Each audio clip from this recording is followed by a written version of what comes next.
Chapitre 43. Une heure après, comme il dormait profondément, il fut éveillé par des larmes qu'il sentait couler sur sa main. « Ah, c'est encore Mathilde, pensa-t-il à demi éveillé. Elle vient, fidèle à la théorie, attaquer ma résolution par les sentiments tendres. » Ennuyé de la perspective de cette nouvelle scène dans le genre pathétique, il n'ouvrit pas les yeux. Les vers de Belphégor, fuyant sa femme, lui revinrent à la pensée. Il entendit un soupir singulier. Il ouvrit les yeux. C'était madame de Rênal. « Ah, je te revois avant que de mourir. Est-ce une illusion » s'écria-t-il en se jetant à ses pieds. « Mais pardon, madame, je ne suis qu'un assassin à vos yeux, dit-il à l'instant en revenant à lui. Monsieur, je viens vous conjurer d'appeler, je sais que vous ne le voulez pas. Ses sanglots l'étouffaient, elle ne pouvait parler. « Daignez me pardonner. »« Si tu veux que je te pardonne, lui dit-elle en se levant et se jetant dans ses bras, appelle tout de suite de ta sentence de mort. » Julien la couvrait de baisers. « Viendras-tu me voir tous les jours pendant ces 2 mois ?»« Je te le jure, tous les jours, à moins que mon mari ne me le défende. »« Je signe, s'écria Julien. « Quoi, tu me pardonnes? Est-il possible ?» Il la serrait dans ses bras. Il était fou. Elle jeta un petit cri. « Ce n'est rien, lui dit-elle. Tu m'as fait mal. »« À ton épaule » s'écria Julien, fondant en larmes. Il s'éloigna un peu et couvrit sa main de baisers de flamme. « Qui me l'eût dit la dernière fois que je te vis dans ta chambre à Verrières? Qui m'eût dit alors que j'écrirais à M. de la Mole cette lettre infâme? Sache que je t'ai toujours aimé, que je n'ai aimé que toi. » « Est-il bien possible » s'écria madame de Rênal, ravie à son tour. Elle s'appuya sur Julien qui était à ses genoux, et longtemps ils pleurèrent en silence. À aucune époque de sa vie Julien n'avait éprouvé un moment pareil. Bien longtemps après, quand on put parler. « Et cette jeune madame Michelet » dit madame de Rênal, ou plutôt cette mademoiselle de la Mole, car je commence en vérité à croire cet étrange roman. « Il n'est vraiment qu'en apparence, répondit Julien. C'est ma femme, mais ce n'est pas ma maîtresse. » En s'interrompant 100 fois l'un l'autre, ils parvinrent à grand-peine à se raconter ce qu'ils ignoraient. La lettre écrite à M. de la Mole avait été faite par le jeune prêtre qui dirigeait la conscience de madame de Rênal, et ensuite copiée par elle. « Quelle horreur m'a fait commettre la religion, lui disait-elle, et encore, j'ai adouci les passages les plus affreux de cette lettre. » Les transports et le bonheur de Julien lui prouvaient combien il lui pardonnait. Jamais il n'avait été aussi fou d'amour. « Je me crois pourtant pieuse, lui disait madame de Rênal dans la suite de la conversation. Je crois sincèrement en Dieu. Je crois également, et même cela m'est prouvé, que le crime que je commets est affreux, et dès que je te vois, même après que tu m'as tiré 2 coups de pistolet, et ici malgré elle, Julien la couvrit de baisers. « Laisse-moi, continua-t-elle, je veux raisonner avec toi, de peur de l'oublier. Dès que je te vois, tous les devoirs disparaissent. Je ne suis plus qu'amour pour toi, ou plutôt le mot amour est trop faible. Je sens pour toi ce que je devrais sentir uniquement pour Dieu, un mélange de respect, d'amour, d'obéissance. En vérité, je ne sais pas ce que tu m'inspires. Tu me dirais de donner un coup de couteau au geôlier, que le crime serait commis avant que j'y eusse songé. Explique-moi cela bien nettement avant que je te quitte. Je veux voir clair dans mon cœur, car dans 2 mois, nous nous quittons. À propos, nous quitterons-nous, lui dit-elle en souriant.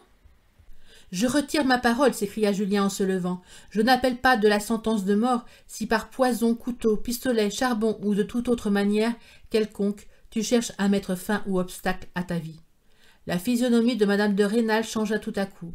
La plus vive tendresse fit place à une rêverie profonde. « Si nous mourions tout de suite, lui dit-elle enfin. « Qui sait ce que l'on trouve dans l'autre vie, répondit Julien. Peut-être des tourments, peut-être rien du tout. Ne pouvons-nous pas passer 2 mois ensemble d'une manière délicieuse? 2 mois, c'est bien des jours.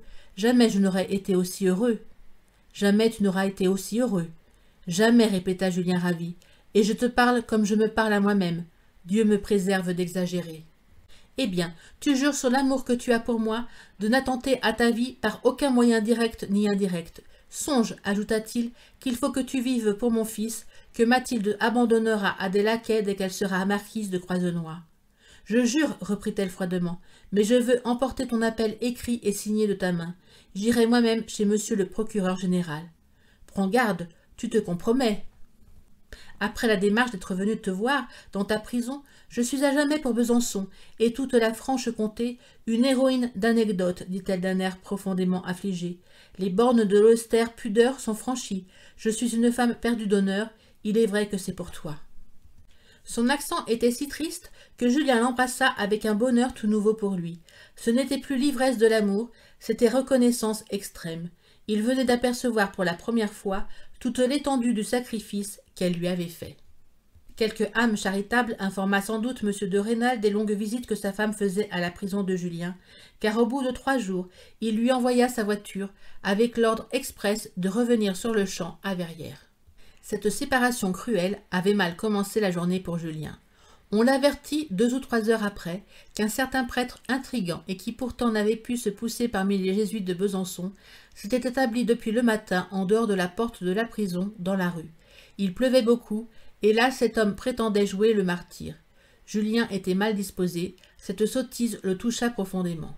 Le matin, il avait déjà refusé la visite de ce prêtre, mais cet homme s'était mis en tête de confesser Julien et de se faire un nom parmi les jeunes femmes de Besançon par toutes les confidences qu'il prétendrait en avoir reçues.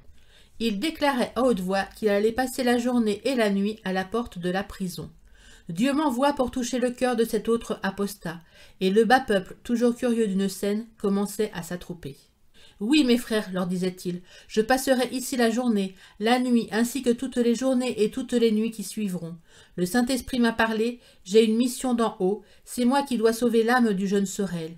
Unissez-vous à mes prières, etc., etc. » Julien avait horreur du scandale et de tout ce qui pouvait attirer l'attention sur lui. Il songea à saisir le moment pour s'échapper du monde incognito, mais il avait quelque espoir de revoir Madame de Rênal, et il était éperdument amoureux.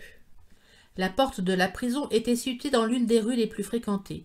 L'idée de ce prêtre crotté faisant foule et scandale torturait son âme, et sans nul doute, à chaque instant, il répète mon nom. Ce moment fut plus pénible que la mort. Il appela 2 ou 3 fois à 1 heure d'intervalle un porte-clés qui lui était dévoué pour l'envoyer voir si le prêtre était encore à la porte de la prison. « Monsieur, il est à 2 genoux dans la boue, lui disait toujours le porte-clés. Il prie à haute voix et dit des litanies pour votre âme. L'impertinent, pensa Julien. En ce moment, en effet, il entendit un bourdonnement sourd, c'était le peuple répondant aux litanies.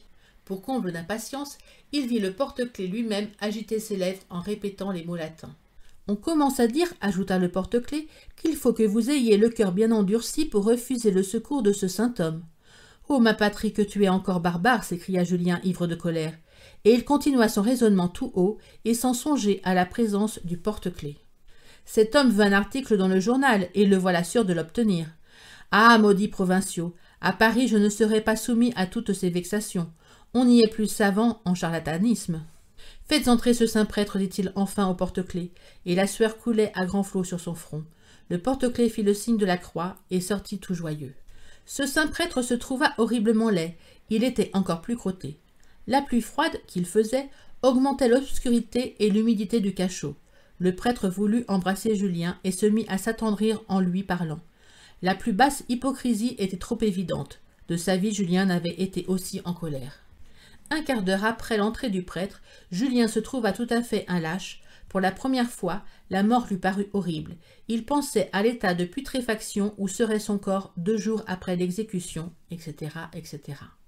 Il allait se trahir par quelques signes de faiblesse ou se jeter sur le prêtre et l'étrangler avec sa chaîne, lorsqu'il eut l'idée de prier le saint homme d'aller dire pour lui une bonne messe de 40 francs ce jour-là même. Or, il était près de midi, le prêtre décampa.